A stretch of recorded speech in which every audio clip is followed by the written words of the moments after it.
윤리학을 전공하는 청년도 있는 것 같은데, 상대적 윤리성이라는 단어가 있어요. 상대적 윤리. 무슨 말일까요? 말 그대로 상대적인 윤리라는 얘기입니다. 뭐냐면 한번 설명을 해볼게요.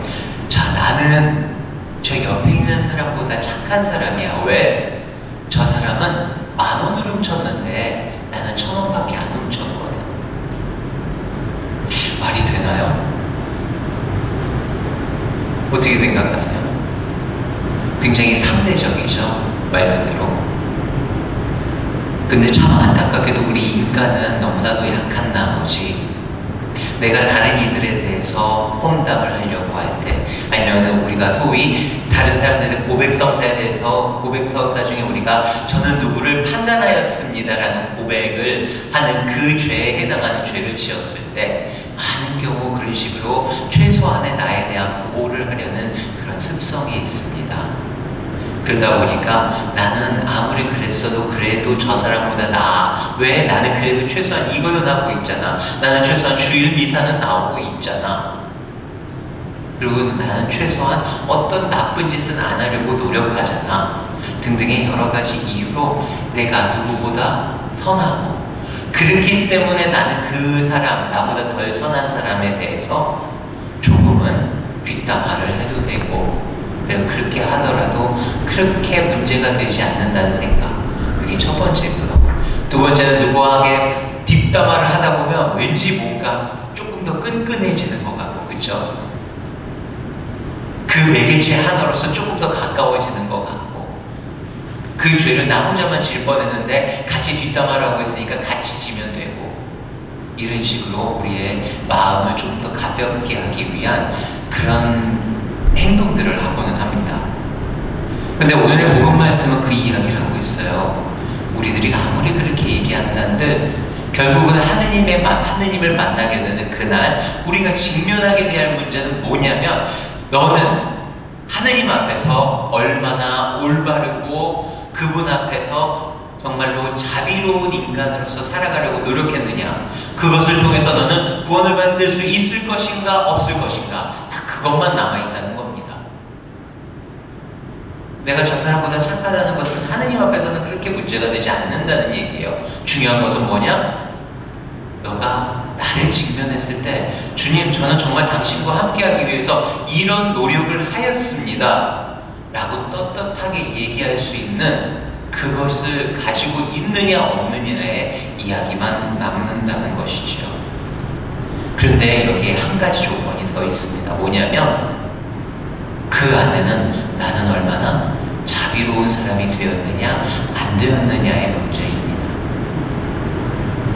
여러분들이 1박 2일간의 그 일정을 다 이루어졌다 라고 하는 그 복음 말씀으로 이 사순피정을 하였습니다. 다 이루어졌다. 어떤 말이었죠? 예수님께서 십자가 위에서 돌아가시기 직전에 하늘 바라보고 다 이루어졌다고 한숨을 내쉬고 그리고 돌아가시죠. 당신의 마지막 말입니다. L word라고 하죠. Last word. 마지막 말입니다. 그래서 보면서 묵상하다 갑자기 문득 궁금해졌어요. 그러면 예수님은 못 박힌 순간에 꽤나 많은 말씀을 하셨거든요. 근데 어떤 말씀들을 하셨을까라고 생각을 해봤더니 보니까 대체로 성경들을 다 뒤져보니까 7마디를 하십니다. 첫 번째는 뭐냐면, 아버지 저들을 용서해 주십시오. 저들은 자기들이 무슨 짓을 저지르는지 모르고 있습니다. 두 번째는 내가 진실로 너에게 말한다. 너는 오늘 나와 함께 낙원에 있을 것이다. 누구에게 한 이야기일까요? 예, 좌도예요, 우도예요? 예, 좌도입니다. 좌도에게 하는 이야기입니다. 그리고 나서는 요한을 보면서 뭐라고 하시죠? 이분이 내 어머니시다. 그 다음으로 하는 말 뭘까요?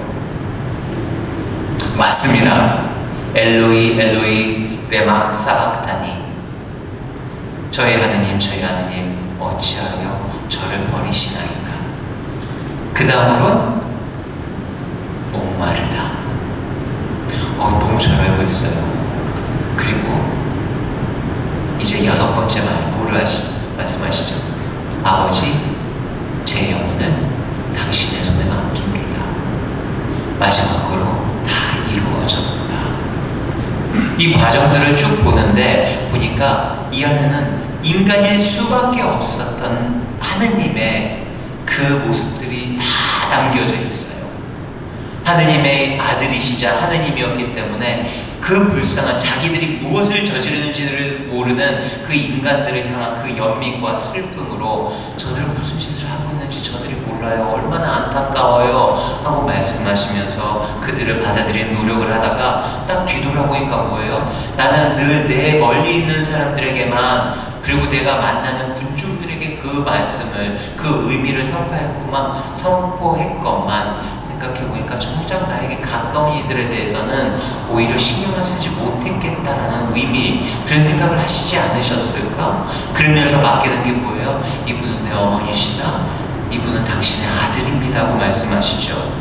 그리고 나는데 보니까 당신 자신이 너무나도 나약한 인간인 거예요. 그러다 보니까